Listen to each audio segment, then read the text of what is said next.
ছাত্র জীবনে জামাত করি নাই, কিন্তু জামাতের প্রতি আকৃষ্ট হলাম ছাত্র জীবনেই। কারণ ওই সময় আমি ছোটসিনা মাদ্রাসা পড়তাম, এটা একটা পীর সাহেবের মাদ্রাসা। তখন আমি শুনতাম মওলানা মওদুদী রহমতুল্লাহ আলাইহ তিনি এই বলেছেন সেই বলেছেন, বিরুদ্ধে অনেক কথা শুনলাম। তখন আমার জানতে ইচ্ছে হলো যে আসলে উনি কি বলেছেন। ওনার বইপত্রগুলি পড়লাম, দেখলাম যে ওনার বিরুদ্ধে যেসব অভিযোগ করা হয়েছে বইপত্রে সেগুলি নাই। তখন জামাতের প্রতি আমার একটা আকর্ষণ সৃষ্টি হলো। এরপরে আমার লেখাপড়া শেষ করলাম 1962 সনে, মাদ্রাসা শিক্ষার উচ্চশিক্ষা ডিগ্রি নিয়ে। তারপরে আমি ব্যক্তিগতভাবে কিছু রিসার্চ ইত্যাদি করেছি। 70-এর দশকে এসে আমি জামাতের রুকন হয়েছি। এবং জামাত ইসলামীতে আসলাম কেন, এটা আপনার দ্বিতীয় প্রশ্ন।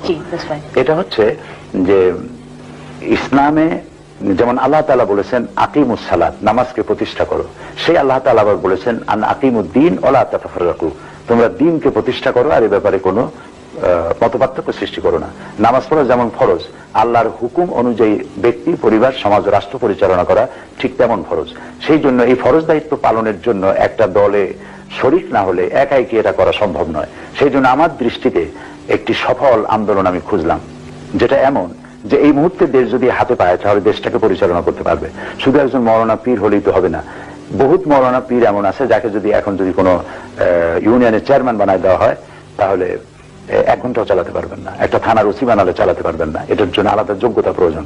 আলেম হওয়া, পীর হওয়ার জিনিস, সমাজ পরিচালনা, রাষ্ট্র পরিচালনা ভিন্ন জিনিস, এগুলি জানতে হয়, পড়তে হয়।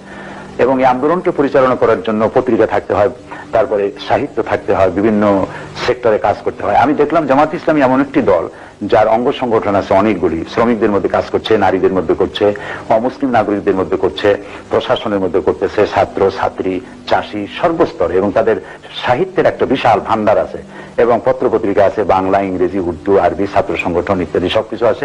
আমি ভাবলাম যে ইসলাম অনুযায়ী দেশকে পরিচালিত করতে হলে এরকম একটি যোগ্যতা সম্পন্ন একটি সুশৃঙ্খল সংগঠন আমার প্রয়োজন। এই প্রয়োজন ভেবেই আমি জামাত ইসলামীতে অংশগ্রহণ করেছি এবং একজন কর্মী হিসেবে কাজ করে যাচ্ছি। এবং আল্লাহর কাছে আমি দোয়া করি যেন আমার জীবনের শেষ মুহূর্ত পর্যন্ত আমার প্রিয় সংগঠন জামাত ইসলামীর সাথেই আমি থাকতে পারি।